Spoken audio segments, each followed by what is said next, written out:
بسم اللہ الرحمن الرحیم۔ پاکستان سے پہلے تو میں تمام میڈیا کے دوستوں آپ سب کا شکریہ ادا کرتا ہوں اور آپ سے ایک گزارش کرتا ہوں، جس اہم ترین ایشو کے اوپر میں آپ سے بات کر رہا ہوں، کافی عرصے سے میں سوال اٹھا رہا تھا لیکن کسی نے رپورٹ تو نہیں کیا، لیکن آپ سے بصد احترام گزارش ہے کہ آج کم از کم اس کے اوپر ضرور آپ اس کو چلائیے گا۔ اور میں کوئی سیاسی بات آپ سے دیکھیے کہ کسی کا اس طرف توجہ بھی نہیں تھی، اور جن کی ذمہ داری ہے شاید وہ بھی بہت سارے اور چیزوں میں مصروف تھے۔ مجھے کسی نے پوچھا کہ آپ یہاں پہ روزانہ اس کے اوپر بات کر رہے ہو، لیکن نہ تو کوئی آپ سے سوال پوچھ رہا ہے، نہ کوئی اس کے اوپر تجزیہ کر رہا ہے، نہ اس کی کوئی خبر بن رہی ہے۔ تو مجھے وہ جنگل میں جب آگ لگی تھی تو اس چھوٹا سا ایک پرندہ تھا، اس کی بات یاد آ گئی۔ جنگل میں آگ لگی یا لگائی گئی تو وہ پاس میں ایک ندی تھی، وہاں اڑتا، چونچ میں تھوڑا سا پانی لیتا اور آگ بجھانے کی کوشش کرتا۔ تو کسی بڑے جانور نے اس کو آواز دی اور پوچھا، کیا تمہاری اس کاوش سے یہ آگ بجھ جائے گی؟ اس نے کہا کہ آگ بجھے نہ بجھے، لیکن میرا اللہ دیکھ رہا ہے کہ میں آگ لگانے والوں میں سے نہیں، آگ بجھانے والوں میں سے ہوں۔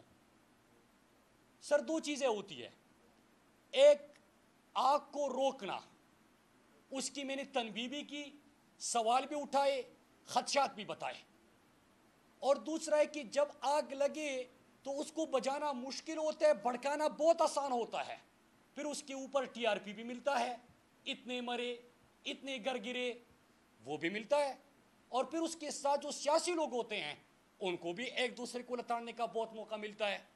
لیکن دونوں چیزوں میں نقصان تو ہمارے لوگوں کا ہے یار، ہماری زندگیوں کا ہے۔ میں نے جو سوال پہلے اٹھائے تھے میں آپ کے سامنے آج ریپیٹ کرتا ہوں، اور جو سوال میں بارہا پوچھ چکا تھا، پھر میں آپ کو موجودہ سچویشن اور اس سے آگے کیا ہونے جا رہا ہے وہ بتانے کی کوشش کر رہا ہوں، اور ہو سکتا ہے کہ کسی کی ضمیر کو جھنجھوڑنے میں آج ہم کامیاب ہو جائے اگر آپ نے ساتھ دیا۔ میرے پاکستانیوں، میرا سوال تھا کہ ریجیم چینج آپریشن ہوا، اور یہ ہوا کیوں تھا؟ کہ پاکستان سے اڈے مانگے گئے، جواب ملا ایبسولوٹلی ناٹ، ڈرون حملہ ایک نہیں ہوا عمران خان کے دور میں، لہٰذا ایک ریجیم چینج آپریشن، حکومت بدلی، امریکہ کے اعلی کار مسلط ہوئے، پھر ریجیم چینج آپریشن کا دوسرا مرحلہ آیا۔ اس دوسرے مرحلے میں جو ہمارے خدشات تھے میں نے وہ سوالوں کی شکل میں پوچھے کہ کیا ریجیم چینج آپریشن کے دوسرے مرحلے میں امریکہ کے اثر رسوخ کو، جو کہ افغانستان سے وڈرال کے بعد اس خطے میں طاقت کے توازن یا طاقت کے کھیل اور ان کی یہاں پہ اجارہ داری قائم کرنے کے لیے کیا امریکہ کو اڈے دینے کی کوئی بات ہوئی ہے؟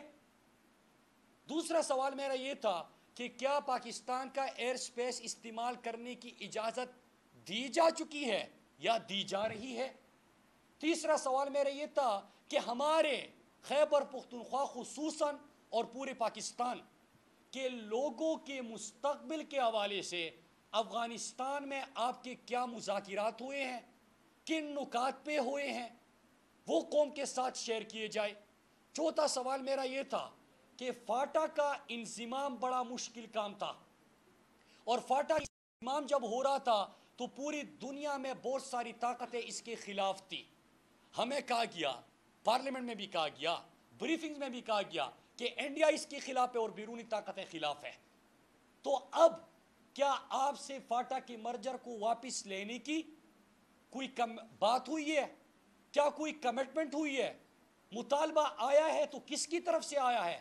اور پاکستان میں اس مطالبے کو کون ہمیشہ سے ریپیٹ کرتا رہا؟ تو فاٹا انضمام سے تو لوگوں کو بلدیاتی نمائندے بھی ملے، صوبائی اسمبلی میں بھی نمائندگی ملی۔ چوتھا سوال میرا یہ تھا۔ پانچواں سوال میرا یہ تھا، بارڈر کے اوپر تو فینسنگ ہو چکی ہے، باڑ لگ چکے ہیں ہماری سرحد کے اوپر۔